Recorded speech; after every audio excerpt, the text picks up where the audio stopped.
Doctor Yasmin Rashid जो हैं वो भी एक अलामत है और बन चुकी हैं। बड़ी तेजी से वो फिरदौस आशिक अवान वाली जगह जो है वो हासिल कर रही हैं और वो आप उनको ये जो है वो एहसास नहीं हो रहा कि फिरदौस आशिक अवान आज कहाँ है।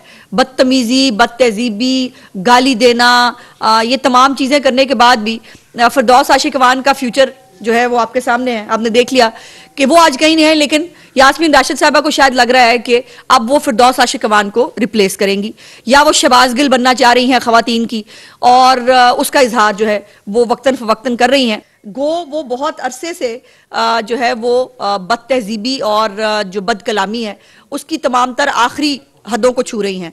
लेकिन हमने हमेशा रिस्ट्रेन का मुजाहरा किया कि हो सकता है इस दफा वो गुस्से में हो सकता है इस दफा उनको इमरान खान से डांट पड़ी हो कि खबरदार जो तुम गालियां ये बगैर जो है वो उठ के आई।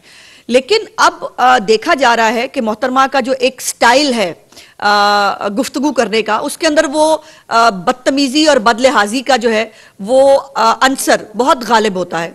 मोहतरमा 2 दफा जो है वो धूल चिटाई जा चुकी हैं उन्हीं मरियम नवाज से, जिस मरियम नवाज के ऊपर उनको आजकल बातें करने का बहुत शौक आया है। और मैं मोहतरमा को पहले तो सिर्फ दो जो है वो बड़े मौदबाना, मैं फिर भी मौदबाना उनके लिए कर रही हूं, हालांकि जो जबान उन्होंने इस्तेमाल की है उनके साथ उसी जबान में अगर जवाब दूं तो फिर आपको पता ना, हमें अखलाकियात का दर्स देने के लिए बहुत सारे लोग आ जाते हैं।